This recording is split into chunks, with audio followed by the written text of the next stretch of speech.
If you're a deliverer, Jesus, then why aren't you delivering me? What's wrong with me? Listen, dungeons will turn into glory through faith in the purposes of God. The transfiguration of Christ shows how glorious the other side of death is. Your suffering in faith can be a prophetic declaration of hope for those you touch. Thanks for joining us on Life Journeys, a podcast about thriving through the worst pain that life brings. With global initiatives threatening big changes to our way of life, we're going to need to activate Jesus' words about mountain-moving faith. Words That Work is the ongoing series on Life Journeys that is rooted in releasing revelational words of faith that will work every time and with everyone. It's about moving the mountains that keep us from the presence and goodness of God. It's about defining our life purpose and identity through encountering Him until we have the power to move the obstacles that are destroying our liberty and hope. How often have you been in the place of John the Baptist in some lesser degree? But it was nonetheless like a prison. John was in prison, where he would eventually die violently. He knew that such a thing was possible, for he knew the Romans. He was facing possible execution. He had lived in the wilderness as a lonely prophet. Such are many of God's messengers. And it was well said by someone unknown to me, the greatest things done in this world are often by people that you will never hear much about. It's not for personal reputation or even for personal gain acquired in anonymity that some of the greatest things are accomplished in a proverbial prison cell. John himself would say, "He must increase, but I must decrease." Now, John was to be known to millions, but he didn't know that. It was not a consideration, but it was worth focusing on his strange question of this man facing his death. He asked, "Jesus, are you the one?" And he sent message through his disciples to Jesus. The question takes on a different form for us in the dungeons of our lives. Am I going to heaven? Have I been truly redeemed? What really is my eternal destiny?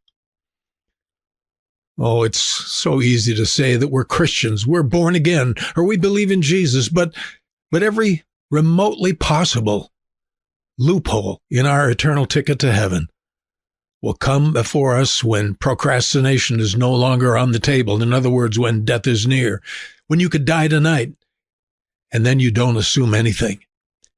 Are you sure that you're right? Are you right with God? It's a serious question that many don't even have time to ponder because their bell isn't tolling for them like an unexpected lightning strike. But what about you? Well, could it be said that this was John's thinking when he asked the question, "Jesus, are you the one?" My wife asked me about John today. Why did he question if Jesus was the Messiah? He baptized him, and he heard the voice from heaven. I said, look, John was living in a dungeon. He probably was very deprived of basic necessities. He probably lived in the dark, alone, and was in imminent danger of death. Stress can put great pressure on the mind and the heart of a man, especially if his diet was also very poor. Perhaps John was like us, eh? He knew Jesus' words. He knew of the reputation that the Messiah would have as their anticipated deliverer. He would deliver the disciples from the storm, many men from demons, and even raise the dead. He spoke as one having the authority of heaven. John heard the voice. This is my beloved Son. So the question men ask in times of great affliction comes to the forefront. If you're a deliverer, Jesus, then why aren't you coming to deliver me? How many times I have wondered about my standing with God in times of great affliction, oppression, and attack. Why am I going through this? What's wrong with me? What's wrong with you, God? Jesus is a deliverer. He could have called 10,000 angels to come and save him from crucifixion. He led Israel in triumph in Canaan over many enemies of God in millenniums past. Nations who were filled with sin. Like Ukraine, for example. They're run by a dictator and have had a terrible abortion rate, far higher than the U.S. They're very liberal. But back on track here, how often are we like John when life has thrown us in a dungeon? John sent for Jesus to answer the question. And in the end, Jesus didn't set John free from that dungeon. Angels didn't come to open the prison gates. He would be murdered there. Little wonder what John asked. He could have thought, if Jesus isn't coming to deliver me, then maybe he isn't the Messiah. I get asked that all the time from atheists. Why isn't he delivering the children who are suffering in the world? My thought is, okay, how much have you done to help the suffering children in the world? Anyway, many a time, God's people have not had an earthly deliverance, but by faith they attained what Hebrews calls a better resurrection.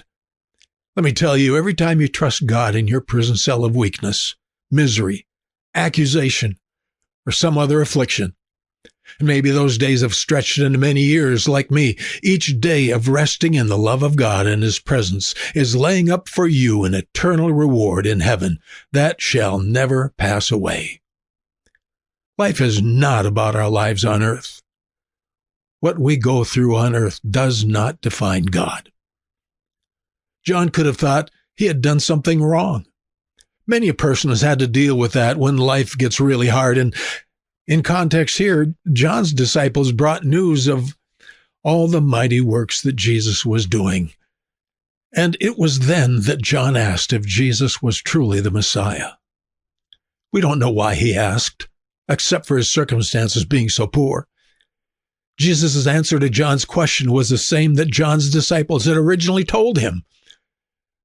Jesus is doing many great works, and God has visited his people.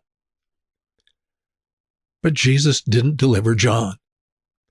Not that day, not that from that prison cell. Herod killed him because his sister-in-law wanted it done. She had been offended that John told Herod about his adultery with her. John was in prison because he had preached the truth about Herodias, an act that would cost him his life. Through John, God would expose the deadly reality of sin. Persecution and martyrdom do that. Preaching does that. About John, the prophet Malachi said, "Behold, I will send my messenger, and he shall prepare the way before me."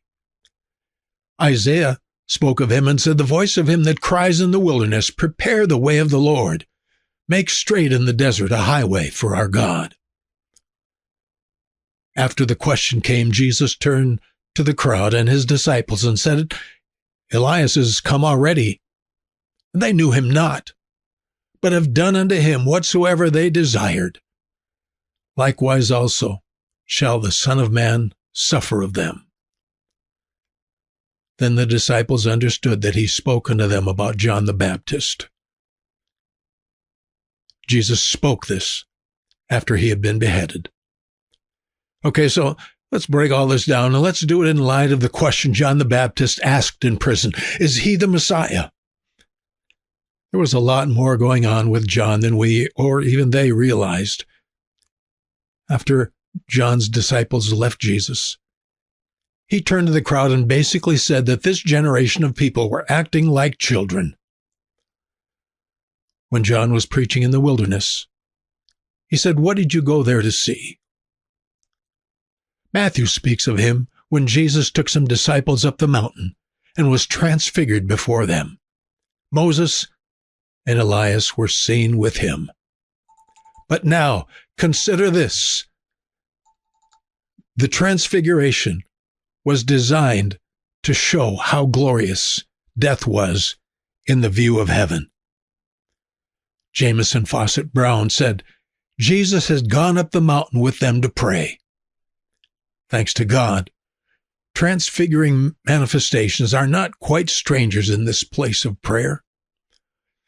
Oftentimes in the deepest depths, out of groanings which cannot be uttered, God's dear children are suddenly transported to a kind of heaven upon earth, and their soul is made as the chariots of Abinadab. Their prayers fetch down such light, strength, and holy gladness as to make their face to shine, putting a kind of celestial radiance upon it. So much to consider in light of the sufferings and death of John the Baptist. He was the prophesied messenger. He was the new covenant Elias or Elijah that was to come. And his prophetic words would be accompanied by a powerful prophetic death. Jesus did say, they have done unto him whatever they desired, and likewise shall also the Son of Man suffer of them. But the transfiguration of Jesus on the mountain of prayer displays the glorious heights to which the suffering and death of the saints are called to in eternity. Jesus spoke of his imminent death with Moses and Elijah. But this was the manifestation of the glory to come to us all one day. And God wanted us to see that. Again, oftentimes in the deepest depths, out of groanings which cannot be uttered, God's dear children are suddenly transported to a kind of heaven on earth. John would possibly utter in his dungeon cell, as his beheading approached, on a woman's whim of petulance. Why? Could the Elias with Moses, the one Jesus referred to as John the Baptist, actually be John? It's probable, for Jesus said it. What a contrast that lies just beyond the veil of our suffering as we feel the words of Scripture come up from the darkness of our own pain. For I reckon that the sufferings of this present time are not worthy to be compared with the glory which shall be revealed in us. For the earnest expectation of the creature waits for the manifestation of the sons of God. Peter, James, and John saw it on that day on the mountain. Saint, there's going to be another day. Listen, dear ones, there is eternal meaning and glory just on the other side of your suffering, if you will but allow the Spirit of God to lift you up and make your affliction a sweet aroma of incense and sacrifice unto God. You won't give up and give in. By faith, you can ascend up and into the secret places. Jesus took his own first disciples up the mountain of prayer. There, your earth life will be transfigured into the eternal life unto which God's glory has called you. Is he the Messiah? Why am I not delivered? Listen, God has something far better for you that will never fade away as you believe and trust in God with your soul. And your suffering in faith can be a prophetic declaration of impending hope for those you touch. This world is where the seeds of our earthly lives are painfully planted in the ground, only to spring up into a life far beyond our imagination. Live there. Ascend there now. Let the glory of heaven explain what human words and minds cannot fathom or express. Decrease now for the world to see. Your increase is coming. Jesus' increase must come first. Just as John the Baptist had a life purpose in his pain, so is there purpose behind your affliction that can only be expressed with glorious words that can't even be uttered. Your dungeon will be transfigured into glory. You can unlock the presence of God in your life. There are revelation principles that remove the mountains, keeping us from joy, hope, peace, and purpose when our world gets turned upside down. Look for these words that work with Pastor Hardika as he shares what has helped him when life got hard. And don't forget to check out his book, The Fortress and the Firebrand, available on Amazon and Barnes & Noble. Thanks for listening to Life Journeys. Find new episodes every Wednesday and Saturday. If you're a deliverer, Jesus, then why aren't you delivering me? What's wrong with me? Listen, dungeons will turn into glory through faith in the purposes of God. The transfiguration of Christ shows how glorious the other side of death is. Your suffering in faith can be a prophetic declaration of hope for those you touch.